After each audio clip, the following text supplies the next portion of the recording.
നമ്മളുടെ ഈ ഗട്ടും ബ്രെയിനും തമ്മിൽ എന്തെങ്കിലും കണക്ഷൻ ഉണ്ടോ? തീർച്ചയായിട്ടും. ഉണ്ട്. ഉണ്ട്. തീർച്ചയായിട്ടും ഉണ്ട്.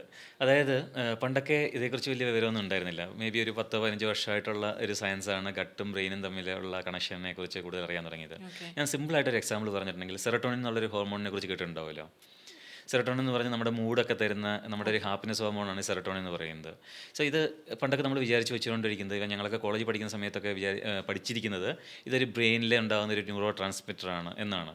പക്ഷേ ലേറ്റസ്റ്റ് സ്റ്റേജ് ഓഫ് റിസർച്ച് കണ്ടുപിടിച്ചു ഏകദേശം ഒരു 70% സെറട്ടോണിൻ പ്രൊഡ്യൂസ് ചെയ്യുന്നത് നമ്മളുടെ ഗട്ടിലാണ്, അതായത് നമ്മുടെ കുടലിലാണെന്ന്. Okay, brain കെമിക്കലാണ്. അന്നേരം ഇത് നമ്മളുടെ ഗട്ടിലുള്ള ബാക്ടീരിയാസ് ഒക്കെയാണ് ഇതിൻ്റെ പ്രൊഡക്ഷന് വേണ്ടി ഹെൽപ്പ് ചെയ്യുന്നത്. അന്നേരം ഈ ഒരു ഹോർമോൺ ഇവിടെ ഗട്ടിൽ പ്രൊഡ്യൂസ് ചെയ്തിട്ട് അത് നമ്മുടെ ബ്രെയിനിലേക്ക് ട്രാൻസ്ഫർ ചെയ്യുകയാണ് ചെയ്യുന്നത്.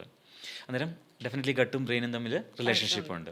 ഇനിയിപ്പം ഓഫ് ലൈറ്റ് ആയി കഴിഞ്ഞപ്പോഴത്തേക്കും നമുക്ക് ഗട്ടും സൈക്കാട്രിയും തമ്മിൽ, അതായത് മെൻ്റൽ ഡിസോർഡേഴ്സ്, ഡിപ്രഷനും ആങ്സൈറ്റിയും അങ്ങനെയുള്ളൊക്കെ കാര്യങ്ങൾ, ഇതൊക്കെ ആയിട്ട് ഒരുപാട് റിസർച്ചസ് ഗട്ടും എന്താ പറയുക നമ്മളുടെ ഈ മൂഡ് ഡിസോർഡേഴ്സോ അല്ലെങ്കിൽ സൈക്കാട്രിക് ഡിസോർഡേഴ്സുമായിട്ട് റിലേറ്റഡ് ആയിട്ട് വരുന്നുണ്ട്. അതുകൊണ്ട് തന്നെ ഇങ്ങനെയുള്ള കണ്ടീഷൻസിനെല്ലാം ഗട്ടിൻ്റെ ഇൻഫ്ലമേഷൻ കുറയ്ക്കുക, ഗട്ടിലെ ബാക്ടീരിയൽ കോളനീസിൻ്റെ ഹെൽത്ത് ഇമ്പ്രൂവ് ആക്കുക, അവർക്ക് ആവശ്യമായിട്ടുള്ള ഫുഡ് പ്രോബയോട്ടിക്സും പ്രീബയോട്ടിക്സും ഒക്കെ കൊടുക്കുക, അങ്ങനെയുള്ള കാര്യങ്ങൾ വളരെ ഇമ്പോർട്ടൻ്റ് ആയിട്ടുള്ള കാര്യങ്ങളാണ്. ഇനി ഒരുപാട് സ്റ്റഡീസ് അതിനെക്കുറിച്ച് വരാറുണ്ട്. പക്ഷേ നമുക്ക് ഇപ്പം അറിയാം ഡെഫിനറ്റ്ലി ഗട്ടും ബ്രെയിനും തമ്മിൽ കണക്റ്റഡ് ആണ് കണക്ഷൻ ഉണ്ട്. എന്നുള്ളത്. അതെ. ശരിക്കും ഇപ്പോൾ ഡോക്ടർ പറഞ്ഞപ്പോൾ എനിക്ക് ചോദിക്കാൻ തോന്നിയൊരു ചോദ്യമാണ്. ശരിക്കും പലർക്കും നമ്മൾ സ്ട്രെസ്സിൽ കൂടെ ആണോ നടന്നു പോകുന്നതെന്ന് പലർക്കും അറിയില്ല. ഇപ്പോൾ ഒരു ഡയബറ്റിക് ആവുക അല്ലെങ്കിൽ പ്രഷർ കൂടുകയോ കുറയോ ചെയ്യുമ്പോഴൊക്കെ ആയിരിക്കും നമ്മൾ ഡോക്ടേഴ്സിനെ അപ്രോച്ച് ചെയ്യുന്നത്. അപ്പോൾ നമുക്കത് എങ്ങനെ നമ്മൾ സ്ട്രെസ്സിൽ കൂടെ ആണോ പോകുന്നതെന്ന് കണ്ടുപിടിക്കാൻ എന്തെങ്കിലും മാർഗമുണ്ടോ? ഇതിനകത്ത് ഈ സ്ട്രെസ്സ് എന്ന് പറയുന്നത് നമ്മൾ ജനറലി കൺസിഡർ ചെയ്യുന്നത് ഒരു മാനസികമായിട്ടുള്ള അല്ലെങ്കിൽ ഒരു സൈക്കാട്രിക് ആയിട്ടുള്ള അല്ലെങ്കിൽ സൈക്കോളജിക്കൽ ആയിട്ടുള്ള സ്ട്രെസ്സിനെ മാത്രമേ നമ്മൾ സ്ട്രെസ്സായിട്ട് കണക്കാക്കാറുള്ളൂ.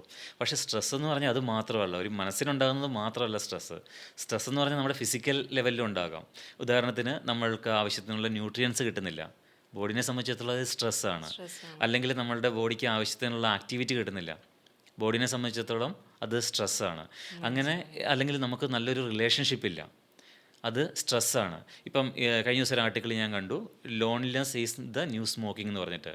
അതായത് ഒറ്റപ്പെട്ട് ജീവിക്കുന്ന ആൾക്കാർക്ക് loneliness is A new inflammation, അല്ലെങ്കിൽ ലോൺലിനെസ് ഈസ് ഇൻഫ്ലമേഷൻ എന്ന് പറഞ്ഞിട്ട്. അതായത് ഒറ്റയ്ക്ക് താമസിക്കുന്ന ആൾക്കാരിൽ ഇൻഫ്ലമേഷൻ കൂടും, ആ ലോൺലിനെസ് മാത്രം മതി. അന്നേരം ഈ സ്ട്രെസ്സ് ഇങ്ങനെയുള്ള എന്താ പറയുക ഫിസിക്കലായിട്ടുള്ളതും മെൻ്റലായിട്ടുള്ളതും സോഷ്യലായിട്ടുള്ളതും അതുപോലെ തന്നെ എന്താ പറയുക ഇങ്ങനെ ഇമോഷണലായിട്ടുള്ളതും സ്പിരിച്വലായിട്ടുള്ളതും ഒക്കെ ആയിട്ടുള്ള പോസിബിലിറ്റി ഉണ്ട് സ്ട്രെസ്സിനെ സംബന്ധിച്ചിടത്തോളം. അന്നേരം ഇതിൻ്റെ എല്ലാ ഒപ്റ്റിമൈസേഷൻ ഇമ്പോർട്ടൻ്റ് ആണ്. സോ അതുകൊണ്ട് ഇത് കുറച്ച് ഡീപ്പായിട്ട് പോകേണ്ട ഒരു സബ്ജക്റ്റ് ആണ് ഓക്കെ തീർച്ചയായിട്ടും. ഡോക്ടർ.